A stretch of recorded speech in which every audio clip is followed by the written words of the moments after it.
Bienvenue dans le podcast La Bouche Pleine, épisode spécial confinement. Dernier épisode, je l'espère, de cette série, avant une reprise progressive à une forme de vie normale. Pour clore cette série, j'avais envie de prendre de la distance et comparer comment les restaurateurs français, et plus précisément les Parisiens, vivent cette crise par rapport aux restaurateurs montréalais. En effet, la France est tombée en confinement à peu près en même temps que le Québec, mais vu à travers les médias sociaux, certains se sont adaptés un peu différemment. Des chefs qui donnent des recettes en ligne, de la livraison de paniers à cuisiner, des restaurants qui se transforment en épicerie. C'est de tout ça que j'ai discuté longuement avec Julien Pham de Family First. Vous vous souvenez de Julien ? L'année dernière, je l'avais rencontré pour parler de son restaurant éphémère Tontine. Ce projet s'est terminé en janvier dernier, mais Julien n'en reste pas moins très connecté avec la restauration parisienne de par son métier d'agence créative culinaire. Alors oui, ça donne un épisode un peu plus long, mais c'est super intéressant de comparer les initiatives et peut-être même de s'en inspirer mutuellement. Bonne écoute à tous. Salut Julien. Tu m'entends ? Oui. Ouais, ça va ou quoi ? Bah oui, ça va. Comment tu vis ça, toi ? Non, ça va. Écoute, honnêtement, je peux pas me plaindre. Je suis pas dans une position où je peux me plaindre, étant donné les gens qui souffrent réellement en ce moment. Ouais. Moi, ça va. Je suis juste, je me sens seul. Je t'avoue, là, je suis seul moi à la maison. Ah ouais, c'est ça. Donc toi, tu vis le confinement tout seul ? Je vis le confinement seul chez moi. Je suis un appart raisonnable en taille, mais tu croises personne, quoi. Si tu appliques le truc, le confinement de manière stricte, tu respectes un peu le truc, tu vois personne. Donc, en dehors des trucs comme ça où on s'appelle avec les potes ou la famille et rendez-vous professionnels en vidéoconférence, tu vois personne face à toi. Enfin non, ça a changé un peu dernièrement parce que je commence à participer à des trucs pour me redonner un peu une vie, faire autre chose, quoi, ouais. et me rendre un peu utile. Mais puis en plus, on se fait vraiment l'image, tu sais, à Montréal, on se fait vraiment l'image des gens à Paris qui sont confinés dans un mini-appart, puis qui sont dans un confinement strict par rapport à nous, ce qu'on vit, qui est un confinement plus, entre guillemets, relax. c'est quoi, vous ? On n'a pas besoin de papier pour sortir, donc on doit respecter la distanciation physique et non plus sociale, parce qu'apparemment c'est pas social, c'est physique. Et mais tu vois, on peut se promener. Moi, je veux dire, je fais une sortie par jour en poussette. Ouais. Mais par contre, on change de trottoir quand on croise des gens, ou tu sais, on fait attention, tu vois. Et je pense que c'est plus raisonnable à Montréal, vu la densité de population, d'être raisonnable comme ça versus Paris. Si tout le monde faisait ça, en effet, ce serait plus compliqué à gérer, quoi. Je pense que c'est nécessaire à Paris quand même qu'il y ait des règles, parce que on se perçoit que même avec les règles, elles sont pas forcément respectées, même si la majorité respecte quand même. Mais si on laissait ça en fait au sens civique de chacun, ce serait quand même chaud. Ce serait le bordel, je pense, à Paris. On n'est pas là pour parler politique, on n'est pas là pour parler trop confinement. Ouais. Moi, je trouvais que l'occasion était belle de te recontacter pour suite à l'épisode qu'on a fait ensemble l'année dernière, Ouais. Et prendre des nouvelles un peu du monde de la restauration en France. Ouais. Et savoir comment vivait le monde de la restauration en France versus ce que vit en ce moment Montréal et les restaurateurs. Alors, commençons par le commencement. Comment ça s'est passé un peu la fermeture des restaurants en France ? Est-ce que ça a été progressif ou est-ce que ça a été genre du jour au lendemain ? Comment ça s'est passé ? Alors le problème, c'est que c'est arrivé hyper soudainement en France. En fait, il y a une annonce du gouvernement qui a laissé moins de 24 heures en fait aux restaurants, donc les restaurants qui accueillent du public, pour fermer leurs portes, quoi. En gros, je sais plus, je saurais pas te dire exactement, mais c'était du jour au lendemain. En gros, non, c'était ce soir, à partir de minuit, vous fermez vos portes. Demain, vous ne réouvrez pas. Est-ce que les restaurants avant ça s'étaient adaptés ? Est-ce qu'ils avaient commencé à mettre du purel, distanciation des tables, etc. ou pas du tout ? Franchement, pas tant que ça. Okay. Tant qu'il y avait pas de directive du gouvernement, c'était on est ouvert, donc on peut être ouvert en fait avec les conditions habituelles. Après, il y en a forcément certains qui prenaient des dispositions, mais qui étaient des initiatives personnelles, mais pas tant que ça. Enfin, c'est-à-dire qu'il y avait pas quelqu'un qui à l'entrée du restaurant te donnait du gel ou alors faisait en sorte que les tables étaient distantes les unes des autres et tout. Non, il y avait pas ça. Après, au moment, pour être très honnête, au moment où c'est arrivé, cette décision du gouvernement, moi j'étais à l'étranger. Et à l'étranger, je l'ai observé ça. J'étais au Maroc et je l'avais observé ça. Après, moi, j'ai vécu ça de loin, mais je suis arrivé le premier jour du confinement en fait, à Paris. Donc mais l'interdiction, elle datait de quelques jours avant. Donc fermeture des restaurants. Et ça a été, je sais que ça a été vécu comme de manière très difficile pour la plupart des restaurateurs que je connais, parce que c'était en fait le short notice, quoi. Ouais. C'était moins de 24 heures pour, et tu sais que c'est quand même beaucoup de gens, les gens de mon univers en tout cas, sont des gens qui fonctionnent avec énormément de produits frais, des livraisons quotidiennes, etc. Donc c'était des frigos qui étaient pleins pour une semaine. En plus, ça tombait un jour où les frigos étaient pleins pour une semaine. Aïe, aïe, C'était aïe. même pas la fin de semaine. Et c'était comment se débarrasser, entre guillemets, de ces produits en les refourguant, en les redonnant, en les revendant, en les transformant. Ben, en gros, c'était, t'as une demi-journée pour penser à tout ça, quoi. Aïe, Donc aïe. ça a été compliqué, ouais. Ah, c'est Ça a fou. été compliqué. C'est fou parce que justement, au Québec, ça s'est fait en 2 phases. La première phase, c'était fermeture à 50%. Mhm. Donc, tu devais avoir 50% de ta capacité. Et quasiment 10 jours plus tard, fermeture complète. Ouais. Et tous les restaurateurs à qui j'ai parlé, on dirait que ils s'étaient tous un peu organisés, entre guillemets, dans le sens, il n'y a pas eu ce problème de stock. Mhm. Tous l'avaient vu venir, entre guillemets. Genre, et puis le confinement s'est fait très rapidement à Montréal par rapport à d'autres pays. Donc, mais par contre, la fermeture, bah, elle est irrévocable. J'ai cru comprendre que la dernière soirée, justement, cette fameuse dernière soirée avant que les restaurants en France ferment, ça a été un peu notamment dans les bars, je crois que ça a été un peu la folie. Genre, tout le monde sortait en mode allez, une dernière fois pour la route. Ouais, ça c'était, tu sais, après il y a les gens s'observent et se jugent pas mal ici aussi parce que c'est moins le cas aujourd'hui parce que tout le monde a pris vraiment conscience de la gravité du problème. Mais au début, pour être honnête, au début où les premiers jours après le début du confinement, c'était encore, tu sais, à Paris, on a un peu cet esprit un peu, c'est très difficile de nous enlever nos libertés, tu vois. Mhm. Et surtout aussi après tout ce qui s'est passé dans cette ville très tragique ces dernières années. Et c'était un peu, il y avait, je vais dire, un petit pourcentage de gens qui étaient un peu en mode faux rebelle et qui refusaient un peu qu'on leur ôte cette liberté, quoi. C'était un peu genre, c'est bon, on va pas arrêter de vivre. Ce qui est fou avec nos yeux d'aujourd'hui, mais ce qui est sûr qu'à l'époque, on parlait encore d'une grippe. On parlait encore que c'était une grippe, tu vois, donc les informations aussi ont évolué vachement. Selon toi, c'est quoi les restaurants les plus menacés? Parce que là, je vois des chiffres passer, tu sais, genre de 25% de restaurants qui survivront pas à cette crise-là.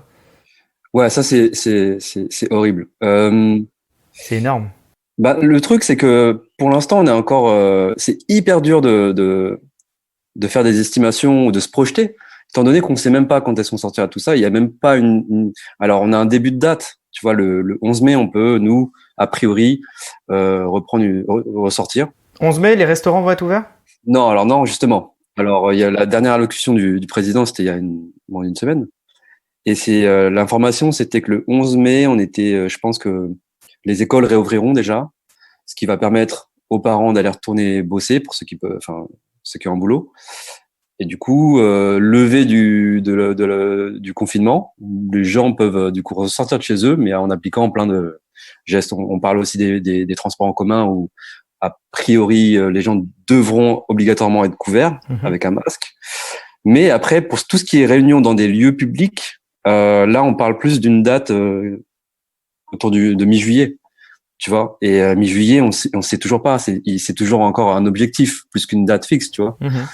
Ouais, mi-juillet, même si ça réouvre, dans quelles conditions? Ouais. Je sais pas. En fait, les plus fragiles, je pense que ce sont les indépendants, quoi, qui fonctionnent avec leur thune à eux, qui emploient beaucoup de monde. Moi, je parlais avec mes amis de Brutos qui ne savent pas s'ils ont envie ou s'ils peuvent réouvrir, par exemple. Et là, on parle d'un restaurant qui a fait sa place quand même à Paris. Les gens ont leurs habitudes chez eux, ils fonctionnent bien. C'est un non aujourd'hui. C'est fou. Et on ne sait pas ils savent pas. Et je pense qu'ils sont sincères comme ils me disent ça. C'est qu'ils savent pas. J'ai lu des articles sur des business, justement, ce qu'on appelle des business familiales, où c'est justement géré par le couple directement de la maison et qui c'est terrible pour eux parce que justement il n'y a pas de vraiment, il n'y a pas de renfort d'un grand groupe ou d'un financier derrière, quoi. Moi, le truc que j'ai pu relever un peu, c'est que c'est pas non plus les plus médiatisés, les plus successful entre guillemets des restaurants qui sont épargnés, quoi. Ils sont pas épargnés. C'est pas des restaurants qui ont un équilibre financier qui leur permet d'être à l'aise aujourd'hui et de devoir venir, tu vois. Les plus médiatisés, les plus connus à Paris sont vraiment en danger. C'est Ah de ouais. ça que, ouais. Et j'ai des amis restaurateurs qui aujourd'hui ne savent même pas s'ils pourront réouvrir. On parle de restaurants qui sont des restaurants bien établis à Paris. Pour quelle raison Mais tu penses? C'est le loyer qui leur sert à fond? ouais, c'est le loyer, bien sûr, c'est tout ça. C'est les pertes engendrées aussi pour ceux qui n'étaient pas préparés à fermer immédiatement comme ça. Bah, tu sais, tout s'y repose quand même sur un équilibre qui est hyper fin, quoi. Je parlais avec un gros restaurant, un gros chef récemment qui me disait que ils font énormément de couverts, mais quand ils ferment au mois d'août, par exemple, pour prendre un exemple de la vie un peu normale, de la vie d'avant, quand ils fermaient au mois d'août pendant 3 semaines, ils revenaient en septembre, ils étaient à découvert, quoi. Et après, forcément, après le chiffre d'affaires revient et recomplète un petit peu. Mais tu vois, fermer plus d'un mois pour des business comme ça qui ont des équilibres un peu précaires, eh ben c'est chaud. Sans aide, là, je sais pas comment ça va se passer, honnêtement. Justement, est-ce qu'il y a des pressions un peu qui se font pour obtenir des aides du gouvernement ou ça moyennement? Alors, je sais il y a l'initiative qui a le plus été relayée, c'était Stéphane Djigo, le chef, propriétaire du restaurant L'Ami-Jean, qui est pas n'importe qui quand même, parce que c'est un restaurant quand on parle de restaurant bien établi à Paris, lui, t'es à milieu de t'imaginer qu'il est le plus en galère dans toute cette histoire. Et pourtant, il tire la sonnette d'alarme et il a mis en ligne une pétition sur change.org qui a recueilli, je suis allé voir ce matin en plus, qui a recueilli aujourd'hui plus de 131 000 signatures. Donc c'est pas rien, tu vois. Il a été relayé pas mal par les médias et tout. Et lui, ce qu'il voudrait, c'est que le gouvernement en fait déclare l'état de catastrophe sanitaire, naturelle, ouais. Ce qui permettrait du coup aux assurances de prendre le relais et puis d'aider les restos, quoi. C'est super intéressant ce que tu dis parce que finalement, ça serait considéré ce qui arrive comme quelque chose comme si c'était une inondation ou un ouragan qui était arrivé sur ton resto et qui t'empêche de travailler en fait. Et finalement, en ce moment, il y a rien de légal qui est reconnu tellement c'est nouveau, quoi. Et on dirait qu'on n'est pas habitué à ce genre de situation. Exactement. C'est cette zone grise qui fait qu'aujourd'hui, on ne sait pas. Donc il y a aussi des gens qui sont un peu optimistes, mais la plupart, je t'avoue, c'est le moral des restaurateurs, c'est compliqué là. Donc tous s'organisent différemment. En fait, ce qui est aussi compliqué, c'est que c'est difficile de généraliser le discours dans ce débat ou sur ce sujet, parce que tout est à prendre au cas par cas et tout le monde se réadapte. Là, ce qui est intéressant à voir, c'est que on n'est plus au début de toute cette crise. On la vit depuis plus d'un mois tous. Donc passer en fait cette étape de digestion un peu où chacun doit s'organiser pour fermer le restaurant dans les bonnes conditions, vider les frigos, faire en sorte que ses employés, pour la plupart, ils sont au chômage partiel.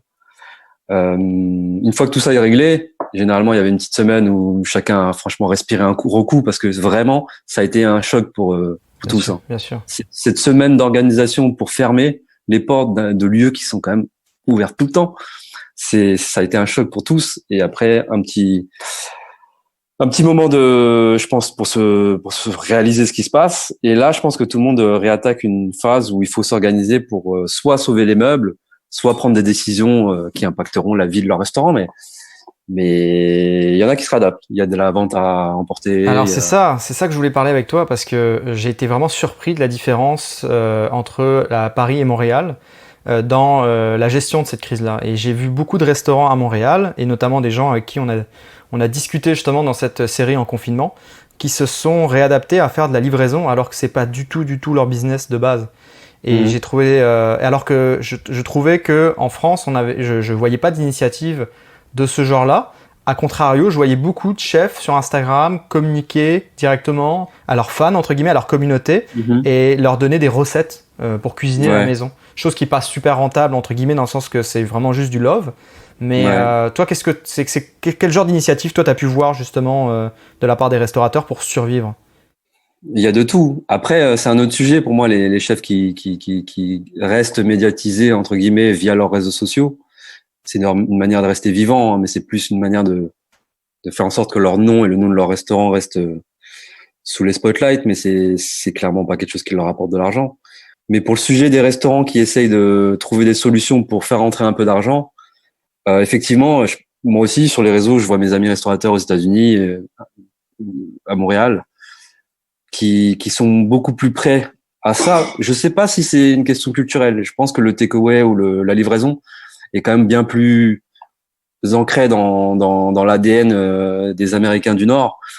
Un peu moins en France, même si forcément Deliveroo, Uber Eats et tout a fortement contribué à ça ces dernières années. Mais il y avait quand même beaucoup de restaurants enfin, tous ceux qui font une restauration quand même de produits, d'arrivage quotidien, etc. Ils sont pas sur les sites de livraison. Non, bien sûr. Et ces gens-là, ils cherchent des solutions aujourd'hui. Je prends l'exemple de Septime, mais Septime a annoncé cette semaine qu'ils allaient travailler des packs. Je pense que c'est en livraison et à venir récupérer au restaurant de Septime à la maison. Tu vois, ça c'est cool. Il y a quelques autres restaurants qui le font. Il y a des caves qui se sont transformées en épicerie. Tu vois, je pense au Yard. Yard,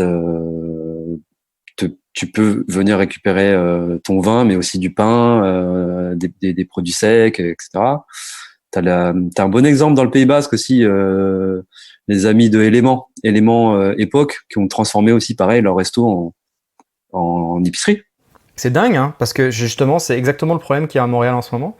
C'est que tu peux pas vendre de l'alcool sans vendre, par exemple, un plat, et pas n'importe quel plat. Il faut que ça soit un vrai plat pour manger. Et tous les restaurateurs, et même les bars maintenant s'y mettent, se plaignent de cette législation-là, et se disent, on aimerait devenir exactement ce que tu viens de décrire, c'est-à-dire des genres d'épiceries où on pourrait se permettre de vendre du vin directement, sans nécessairement vendre des plats ou autre, quoi. Après, ça a toujours été un sujet chez vous, la vente d'alcool. C'est très particulier, ouais. Tout à fait. Ouais. Nous, c'est vrai c'est plus flexible. Je sais pas, c'est plus flexible, mais en même temps, tu vois, il y avait des zones d'ombre. Mon ami Emmanuel du restaurant mexicain El Nopal, par exemple, tu sais, ils sont restaurants, ils ont 2 lieux, mais ils ont un des restaurants qui est exclusivement takeaway. Donc, ils sont entre les deux, entre les deux formats, donc de restauration sur place et à emporter. Donc, la restauration à emporter, a priori, ils pouvaient rester ouverts, donc ils ne bénéficieraient peut-être pas des aides qu'ont les autres. Tu vois, il y a encore plein de zones grises. Okay. Ouf, ouais. C'est super intéressant l'idée des épiceries. J'ai aussi vu des restaurants faire aussi des initiatives très originales comme des paniers que tu te fais livrer pour cuisiner à la maison. Ouais. Un menu 3 services, je pense notamment au panier du restaurant Ona, c'est ça ? Ouais, Ona, c'est un projet un peu particulier. C'est un projet de lieu éphémère, en fait, qui a été lancé par mon ami Lucas. Et lui, il devait aller au Mexique. Il devait aller faire sa prochaine résidence à Mexico avec un chef français. Ça arrivait en plein dans tout ça. Donc lui, il a essayé de trouver une manière de rester vivant avec Ona, tout en soutenant en fait les producteurs, parce que l'enjeu il est là également. C'est que les restaurants c'est une chose, mais les restaurants ils se fournissent auprès de producteurs. Et ces producteurs-là, si tu honores pas les commandes, ils sont en galère. Ils se retrouvent avec la canne sur les mains, tu vois, sur les bras. Et que faire de ces produits? Donc l'idée des épiceries, des restaurants épiceries, ça vient de là aussi. C'est des produits qui, quoi qu'il arrive, allaient être livrés, étaient commandés à des producteurs qui arrivent au resto et plutôt que de les transformer et de les vendre en plat sur place, ils sont vendus bruts. Ils sont vendus bruts comme ça et c'est une manière de garder du coup la chaîne qui va du client final, du producteur au client final vivante, quoi. Donc c'est surtout aussi permettre à ces producteurs de bosser aussi. C'est super intéressant parce que si je peux donner l'exemple de ce qui se passe à Montréal, ces fameux producteurs et ces fameux fournisseurs en fait des restaurants se sont ouverts au grand public et ont commencé à être présents sur Instagram, à être présents sur les médias sociaux pour dire au grand public « Hey, on peut faire de la livraison ». Et nous, justement, on a utilisé récemment un des fournisseurs de poissons et fruits de mer et on a des produits top qualité en livraison pour un prix accotant le supermarché, quoi. Ouais, mais c'est top. C'est top. Il le fallait, quoi. Il le faut. C'est exactement, c'est de la survie. Ouais. Et c'est le cas aussi à Paris. En tout cas, en France, il y a quelques exemples aussi de restaurants qui, sur leurs réseaux sociaux, partagent du coup les liens vers les sites de leurs producteurs qui, effectivement, se sont organisés pour faire de la livraison maintenant. Et puis, en plus, c'est plutôt facile. Honnêtement, ce qui est cool aussi, c'est ça. Tu peux être chez toi et te faire livrer vraiment des produits de qualité avec malheureusement des surcoûts, parce que les coûts de livraison, etc. Mais au moins, tu as des bons produits et moi, l'enjeu maintenant, c'est le plus important, Il est de faire en sorte que les commerçants et les indépendants, c'est surtout ça, les commerçants locaux et les indépendants survivent et traversent cette crise en limitant la casse, parce que c'est quand même horrible que les seuls qui se font réellement de l'argent aujourd'hui sont quand même les industriels des supermarchés, etc., C'est ça, c'est fou. qui sont quand même dévalisés. Et des fois, tu vois, moi, je suis au nord-est de Paris, dans le 19e. J'ai envie de soutenir à fond les petits commerçants, etc. J'en ai pas.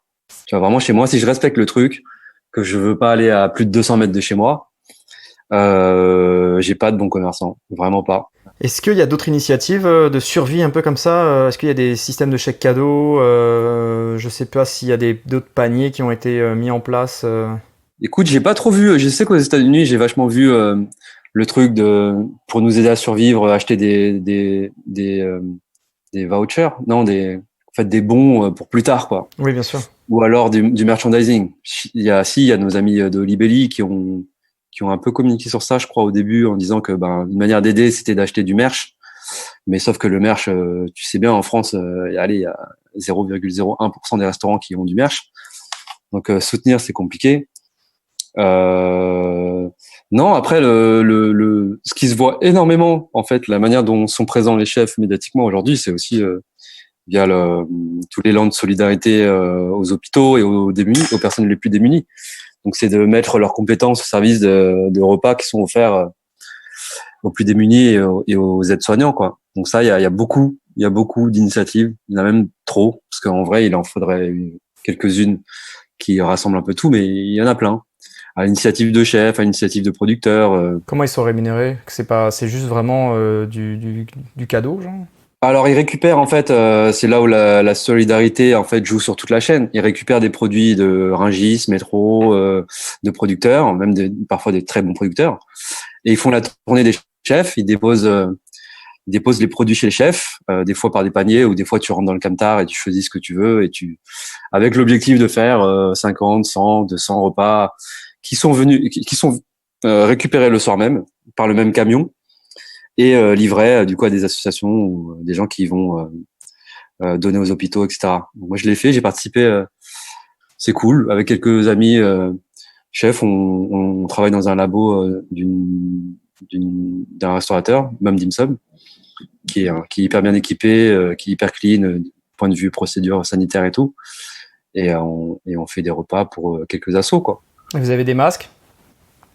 Ouais, alors c'est le labo lui-même qui est équipé, mais après quand les assos peuvent, ils nous fournissent les masques et les gants. Mais c'est genre c'est une denrée très rare en ce moment en France, C'est les masques. ça, c'est ce que je voulais dire, c'est ce que je voulais parler avec toi parce que quand on parlait des restaurants qui font des livraisons, moi j'ai lu beaucoup d'articles sur des restaurateurs français qui ont essayé les premiers jours à faire ça et se rendre compte que c'était pas pérenne parce qu'ils n'avaient pas d'outils de protection tels que des masques et des gants, chose qui se trouve un peu plus facilement à Montréal et qui explique aussi pourquoi certains restaurateurs et de plus en plus proposent en fait la livraison parce que ils sont capables d'assurer à leur propre équipe de la sécurité sanitaire.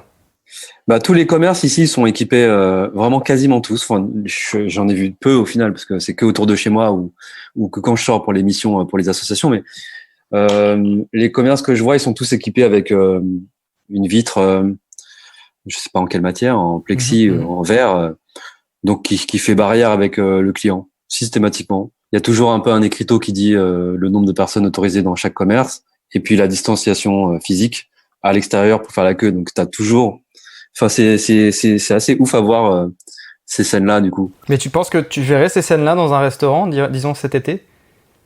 Plexiglas, pas de contact physique avec le serveur. Le vrai doute, il réside là en fait. C'est inconcevable. Enfin, je sais qu'il y a des restaurants aujourd'hui qui sont prêts à réouvrir parce qu'ils ont la surface et qui se disent, OK, nous, on est prêts, on peut distancer les tables de 1,50 m, on peut faire en sorte de faire entrer moitié moins de gens, etc. Il y a des gens qui sont prêts à ça, mais pas tous. Et ce serait vraiment unfair, injuste pour les autres qui peuvent pas. Parce que tu sais bien, l'ADN même des restaurants parisiens, c'est quand même, on est un peu les uns sur les autres. Et puis c'est la chaleur humaine un peu, tu vois. Mais c'est ce clash culturel-là qui va faire très très Ouais. mal parce que la réalité, c'est que j'ai l'impression qu'on va être dans distanciation physique pendant un bout. Hein. Ouais, il y a ça, ouais,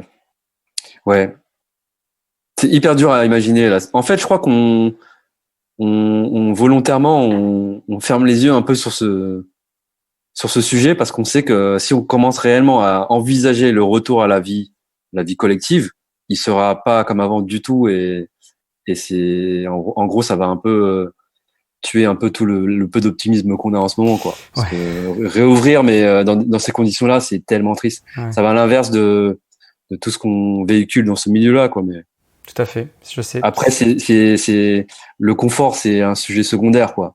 Là, il s'agit de survie de business qu'on aime et qu'on a envie de soutenir. Donc, bien sûr, la question se posera pas. T'as parlé avec certains chefs et restaurateurs qui vont être particulièrement touchés aussi par l'absence de touristes dans les mois et années à venir, parce que c'est quand même un impact c'était quand même un impact considérable pour Paris, qui est une ville très très visitée, quoi. Ouais, c'est un sujet qui en ce moment est secondaire parce qu'on pense même pas encore au retour à la vie normale, mais oui, ouais. En fait, c'est un truc qui vient toujours on top et qui vient un peu t'achever, tu vois, te dire genre, ouais, en plus il y a pas le tourisme. L'issue sera locale. L'issue sera locale et le soutien des gens autour. Hein, et... Justement, moi je trouve ça très drôle parce que sur Instagram, je suis une couple de Parisiens qui ont plutôt tendance à être tout le temps dans des restaurants ou tout le temps en livraison et qui se mettent à cuisiner. Coucou Alexis. Donc, est-ce que c'est... Moi je trouve ça super. Mais je me dis, ça va quand même créer une habitude auprès de certaines personnes de justement, ah bah tiens, je peux cuisiner chez moi, etc. Quand le déconfinement aura lieu, je suis curieux de voir en fait si ces gens-là vont reprendre un beat de vie comme avant ou si forcément il y aura eu un impact même personnel de se dire, ah bah tiens, je peux aussi moins sortir. Qu'est-ce que t'en penses, toi? Je pense que c'est une bonne chose quand même que les gens se remettent à cuisiner. Après, il faut que qu'il y ait une grosse vague de soutien aux commerçants et aux indépendants au moment où on va retourner à la vie collective. Et d'ailleurs, je travaille sur un truc avec Alexis. Tu as cité Alexis, qui est ce genre de personne qui, effectivement, avant, allait quasiment tous les jours au restaurant et qui cuisinait pas chez lui. On travaille à un truc, une espèce de campagne où je sais pas comment mettre mes compétences au service de cette crise, tu vois. Et du coup, on est en train de travailler sur créer peut-être une campagne, c'est un grand mot, mais essayer de créer une habitude dans la tête des gens pour inciter les gens à consommer local et indépendant. En fait, pour moi, c'est tout l'enjeu, quoi. C'est d'inciter les gens à soutenir les commerces indépendants. En fait, ça me paraît primordial. À notre petite échelle, c'est de créer un truc parce qu'on est nous dans des cercles de gens qui sommes un peu conscients, qui pouvons toucher un peu de médias, etc. Donc, il faut en profiter et de faire passer un message et surtout d'uniformiser un peu un message parce que c'est ce qui est chouette, c'est qu'il y a un vrai élan de solidarité depuis le début aussi de la crise et que il y a plein d'initiatives très cool, locales ou plus grosses, médiatiques ou pas. C'est tous les jours, tu vois de l'entraide et c'est plutôt cool. Il y a aussi d'autres choses, des incivilités et tout, mais je préfère voir ça en ce moment. Et il y a quand même de l'entraide. Donc ces trucs-là, ils existent, mais ce serait bien du coup pour être en fait tout simplement pour un souci d'efficacité, pour être le plus impactant possible, un seul message, une punchline très claire, je l'ai déjà en tête, de la faire circuler, un max avec un beau visuel comme je pense qu'on sait faire avec Alexis et d'autres qui viendront nous aider aussi sur ce sujet et via nos amis restaurateurs, chefs, médiatisés ou pas, des amis immédiats dans la presse, etc. Relayer tout ça, tu vois, le même jour, au même moment, pour avoir un impact, même le marteler. Moi, je me dis aussi, il faut le marteler, c'est genre le reposter tous les jours, machin. Utiliser les réseaux sociaux pour faire passer un peu ce message.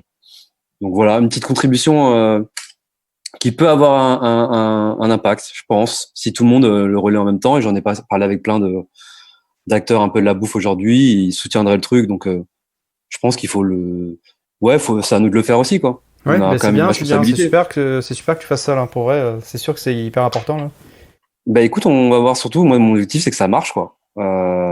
Après, c'est dur. Il y a le sujet aussi tu sais, en France, on critique souvent aussi les gens qui font parce que d'une certaine manière, ils occupent aussi l'espace médiatique et que on n'aime pas trop ça en France. En fait, il y a toujours des gens qui surfent sur tout, quoi. Donc, il y a aussi des gens qui surfent sur les crises. Et écoute, c'est comme les gens qui critiquaient les dessins qui avaient été faits lors des attentats. Exactement. On a besoin à un moment d'être fédérés vers un symbole commun et vers une voix commune. Et plus que jamais sur les médias sociaux, c'est important. Donc moi je pense que ton initiative est louable et elle peut que amener la bonne parole de consommer local et pas laisser tomber et pas laisser crever ces restaurateurs et producteurs, quoi. Ouais, bah on va le lancer dans 3 semaines. Je te dirai comment ça prend, mais Eh ben, on communiquera sur les médias sociaux quand ça sortira sur le compte de la Bouche Pleine. yes. On communiquera justement l'initiative. Justement, Yes. toi qui travailles avec des marques, c'est un peu ton métier de base avant d'être restaurateur quand on s'était vu. Est-ce que tu as eu l'occasion de travailler avec certaines marques durant cette crise? Est-ce que tu sais un peu c'est quoi leurs besoins, comment ils réagissent par rapport à cette pandémie? Ouais. Après, c'est pareil, hein, comme pour les restaurateurs, c'est au cas par cas et chacun fonctionne différemment. Mais l'activité, moi, j'ai envie de dire qu'elle est quasi nulle. Ok. Elle est quasi nulle et que en fait, les quelques réunions que j'ai dans la semaine, ben, en vrai, on le fait, mais il n'y a pas vraiment de cœur à l'ouvrage parce t'as pas de date de sortie et tout repose sur un peu des deadlines et sur la vie réelle quand même. Et la vie réelle, elle, pour l'instant, elle n'existe pas encore. On n'a pas d'estimation encore pour savoir quand est-ce qu'on reviendra à cette vie-là. Et tout ce que je fais, en fait, tous les projets sur lesquels je travaille aujourd'hui sont des projets qui amènent à des événements publics ou à des campagnes où clairement, moi, j'ai pas la tête à bosser sur des campagnes pour faire la promotion d'autre chose que la sécurité de tous en ce moment, tu vois. Donc c'est hyper dur de se dire, franchement, c'est hyper dur de se concentrer sur certains projets. Mhm. C'est très secondaire. Moi, c'est pour ça que je dis l'activité elle est quasi nulle parce que même quand on bosse, pour moi, c'est faire acte de présence, quoi. C'est se dire qu'on bosse pour peut-être se rassurer ou parce qu'il il y a des boîtes qui sont toujours ouvertes et parce qu'elles ont décidé d'être ouvertes et qui du coup il faut justifier que tu travailles. Mais en vrai, à part préparer un peu, tu vois, le terrain pour, mais là, du très concret de travail, pour moi, qui est agence de food créative, j'ai pas envie que ce soit une priorité, quoi. Ouais, bien sûr. Puis ton restaurant a fermé début d'année. Mm. Donc est-ce que tu t'estimes chanceux et soulagé d'être pas sur cette Ouais. galère, franchement? Bah, je suis toujours solidaire de ceux à qui ça arrive parce que je je me rends compte encore plus dans quelle merde j'aurais été. Mais ouais, il y a beaucoup de gens qui me le disent. Ils disent putain, t'as fermé au bon moment, pile poil. Euh, mais ça m'empêche pas d'être triste pour les autres. Ouais, parce que des gens avec qui tu travaillais, j'imagine, ils sont ailleurs maintenant. Ouais, voilà, il y a déjà eux, bien sûr, qui sont en plein doute en ce moment. Ils savent pas ce qui va se passer.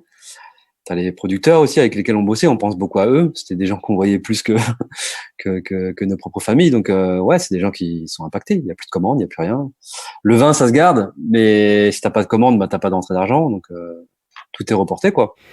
C'est intéressant aussi que tu as dit un truc au tout début de notre conversation sur les chefs qui donnent des recettes et qui font ça pour ne pas tomber dans l'oubli et maintenir leur Ouais, c'est pas communauté. tous. Ouais. Ça, c'est un phénomène quand même super intéressant parce que je l'ai pas du tout vu ici. Parle-moi-en. Ah ouais. Comment tu vois le truc, toi? Comment tu le perçois? C'est clairement pas tous. J'en ai parlé aussi avec d'autres chefs qui, eux, jouent vraiment la carte du bon, rester le plus discret possible, qui se voient pas, tu vois, se mettre en avant dans cette période, qui rejoint ce que je te disais tout à l'heure, où tu sais, il y a des gens, après c'est le caractère de chacun, mais des gens qui en ce moment n'ont pas la tête à se mettre en avant, quoi. Pour eux, il y a vraiment d'autres priorités que d'essayer de conserver une présence médiatique, quoi. Mhm. Il y en a qui réagissent réellement comme ça, qui sont assez critiques même de ceux qui le font. Ok. Il y a ceux qui le font mais qui pensent pas à mal. Il y a ceux qui le font, j'imagine, en surfant un peu sur tout ça. Il y a tout, tu vois. Moi, j'ai un avis, mais j'ai pas d'avis, quoi. J'ai un avis, c'est que des fois, tu vois que c'est un peu trop à vouloir te montrer trop. Ça va pas desservir ton message, mais peut-être, je sais pas. C'est un sujet assez complexe en vrai. Ouais, on Je manque sais de pas. recul aussi peut-être un peu sur ça. Ouais, clairement. J'y avais jamais trop réfléchi, mais c'est vrai que, en fait, le truc, c'est que tu vois un peu que les mêmes aujourd'hui, donc tu as l'impression que l'espace médiatique des réseaux sociaux est pris par une quinzaine de chefs très actifs. Et que tous les autres, après, ça devient un peu la course à qui fera la recette la plus cool et claire, relayée par le média le plus cool, etc. Donc il y a la création de tout ça. Même moi, j'ai participé à un truc avec commencer à faire des recettes pour les boutiques Sneaker and Stuff parce que ça me fait marrer, c'est des amis Et en essayant de prendre un contre-pied à ça, c'est plutôt de donner des idées aux gens que de faire des vraies recettes, parce que en vrai, moi, je suis pas chef. Et en partant du principe de mettre en avant des recettes de lieux qui nous manquent et à refaire chez soi. Mais Et toi, t'as fait le Big Mac de McDo. bah ouais, parce que tu te rends compte quand même que depuis qu'on est petit, c'est peut-être la première fois que je vois le McDo fermé, quoi. Enfin, quand je dis fermé, tu vois, pas des fois, quand on était petit, je me souviens, à Noël, il était fermé, ou au jour de l'an. Mais il est toujours ouvert. Il est toujours ouvert. C'est ça, le premier truc que je me suis dit en voyant la vidéo hier, je me suis dit, ah, le McDo est fermé en France. Je savais même pas. Mais ouais, mais c'est, Ça montre le niveau de gravité, hein. Quand un McDo ferme, c'est que c'est grave. ouais. Ben exactement, c'est pour ça. Et c'était pour redonner un peu du baume au cœur à tout le monde. Moi, j'ai été équipier McDo pendant longtemps. J'en ai fait des dizaines de milliers des Big Mac. C'est pour ça, ça me faisait marrer. Mais c'est pas une vraie recette, quoi. Bah oui. C'est plus une idée. Et justement, toi, tu te cuisines quoi chez toi là? Ça serait quoi ta recette qui te permet de faire passer, survivre au confinement et qui te rebooste un peu le moral? Bah, tu passes par plein de phases différentes. Honnêtement, ça passe que par des cravings, quoi, des trucs dont tu as envie. Et après, le truc, c'est que c'est relou parce que le craving que tu as à l'instant T, il peut pas être satisfait immédiatement. Ouais. Parce que faut que tu t'organises. Oui, en fait, c'est ça, c'est de s'organiser. Donc, essayer d'anticiper sur ce que tu voudras manger sur la semaine. Parce que moi, je fais des courses pour 10 jours environ à chaque fois. Ah, c'est pas très parisien ça. T'es pas parisien du tout. Et parce que nous, t'as envie d'un truc, tu prends ton vélo et t'y vas. Exact. Et voilà. Ça se prépare. Toi, c'est quoi ton craving? Bah, tu sais, la première semaine, j'ai eu une craving de fromage et j'ai la chance que mes amis artisans fromagers Taka et Vermo se sont hyper bien organisés pour faire la livraison. Ça a été peut-être un des premiers fromagers à faire ça bien. Et tout à l'heure, tu parlais justement de comment, enfin, que les Français étaient moins organisés, moins préparés à ça et du coup, pas de max, etc. Le protocole sanitaire, en fait. Et eux, ce qui était assez cool, c'est que tu leur faisais un DM ou un message, un mail, etc. Ils te répondaient en t'expliquant un peu comment ça fonctionnait, ils t'envoyaient un fichier Excel. Le fichier Excel, il est hyper facile et intuitif. Tu rentres 100 grammes de tac, tac, tac, ça te fait le calcul. Tu sais ce que tu dépenses à la fin, voilà. Et puis ils font fromage, produits d'épicerie, crèmerie. Donc tu t'achètes tes œufs, ton lait en même temps, voilà. Et ils te livrent. Enfin, tu payes en ligne, ils te livrent et c'est un sac qui est devant ta porte, donc sans contact. Et là, ils t'expliquent qu'il faut prendre le sac, le mettre par terre, l'ouvrir, te laver une première fois les mains, sortir tout ce qu'il y a du sac et te relaver les mains. Enfin, je sais plus, j'ai plus l'ordre. Ouais, ils ont fait un guide exact de comment manipuler leurs produits en temps de pandémie. Waouh. Ouais. Et c'est pas con parce que en fait, ça dissipe tous les doutes parce que tout le monde a sa méthode. Tu vois, et des fois tu te dis vas-y, je vais me frotter les mains fort. Tu te fais des conneries comme ça. Mais en vrai, s'il y a un truc clair écrit noir sur blanc, c'est plus rassurant, quoi. Très cool, très cool. Ouais, j'avais une craving de fromage hyper assouvie, mais du coup j'ai commandé beaucoup trop pour toute la semaine de fromage. J'ai une craving de ma cuisine d'origine, donc la cuisine vietnamienne. Mm-hmm. Le problème, du coup, c'est que je suis allé dans la seule supérette vietnamienne de produits asiatiques pas loin de chez moi et je suis arrivé devant, honnêtement, une queue de peut-être 40 personnes espacées d'1 mètre, 1,50 m sur une avenue. Donc tu voyais même plus voyais vraiment plus la boutique. Et j'ai mis et du coup je suis parti parce qu'au bout d'une demi-heure ça avançait pas. Donc dur. Après j'ai des livraisons. Je me suis fait le Big Mac c'était un craving à la base. Ouais. Donc je suis allé prendre du super bœuf de la boucherie Grégoire qui est la boucherie du restaurant 15 sous à Paris qui est un super établissement. J'ai acheté leur bœuf, leur bun. J'ai acheté des choux farcis que j'ai mangé ce midi, tu vois. Donc j'avais un craving de viande. Moi qui étais très très végétarien dernièrement, j'ai eu un gros craving de viande. Régression totale, Julien. Ouais. C'est normal. Et pour finir, as-tu vu quelque chose de culturel, vu ou entendu quelque chose qui t'a fait du bien pendant ce confinement et que tu pourrais nous recommander? Bah spontanément comme ça, j'en parlais hier avec mon ami DJ Louise Chen hier soir, et on se disait que, en tout cas, le Instagram Live, je l'avais jamais utilisé. Vraiment, je crois que j'ai jamais cliqué dessus. Ou alors la seule fois, j'étais gêné parce que mon nom apparaissait et tout, et je savais pas comment utiliser ce truc. Et il y a eu des trucs assez fous dernièrement pour les gens qui aiment la musique. Il y a eu la rencontre entre deux producteurs de légende qui sont DJ Premier et Reza du Wu-Tang. qui se sont un peu genre affrontés amicalement sur un battle de production, quoi. Je te fais écouter un son, tu me fais écouter un son. Et puis il y avait des anecdotes entre les deux, c'était extraordinaire. Ça, c'est quand t'aimes ces gars-là, je sais pas où est-ce que t'aurais pu voir une discussion intime entre deux génies comme ça. T'as eu le moment où c'est Louis qui me le rappelait, le moment où Jennifer Lopez fait un IG live avec P Diddy, avec Puff Daddy, où ils dansent ensemble et tout. Et elle lui dit genre mais c'est moi qui t'ai appris ce pas et tout. Enfin c'est marrant. J'espère qu'ils ont sauvegardé tous ces lives. Ouais, tu peux revoir après sur YouTube, tu peux revoir les trucs et tout. Donc ça, il y a des trucs qui se passent comme ça qui sont assez cool. Écoute Julien, ça m'a fait super plaisir de te parler, d'avoir des nouvelles de toi et d'avoir des nouvelles un peu de la France et de Paris. Ton pays, ne l'oublie pas. Ton pays. Ah oui, c'est vrai. Bah, tu sais que je fête mes 10 ans au Canada en avril. Incroyable. Ouais, 10 ans, mec, c'est incroyable. Puis j'étais sur le point d'être citoyen. Et puis finalement, bah, ils ont tout reporté à cause de ce tu sais quoi. Que ça va attendre un petit peu. Ce n'est que reporté, t'inquiète pas. Exact. Ta nationalité canadienne, tu l'auras. Merci beaucoup, Julien. Bon courage. J'espère que ça va aller. Ça va aller. On se le souhaite. Nous, ça va aller. Il y a pire. C'est les autres. Mais ouais, t'inquiète. Je sais. Allez, ciao, mec. Prenez soin de vous. Ciao. Merci à tous d'avoir écouté cette petite série en confinement. Je sais pas trop quand je pourrai ressortir les micros pour enregistrer d'autres épisodes, mais sachez quand même que j'ai préenregistré un épisode à l'automne dernier avec un célèbre glacier du Myland. Et je réfléchis à le sortir peut-être un peu plus tôt que prévu. À suivre. Si vous découvrez le podcast avec cet épisode, n'hésitez pas à aller écouter les précédents épisodes et suivre l'émission sur Instagram, @labouchepleine-podcast. Et puis si l'émission vous plaît vraiment, vous pouvez mettre 5 étoiles et un petit commentaire sur Apple Podcast, ça fait toujours plaisir. Bonne fin de confinement à tous.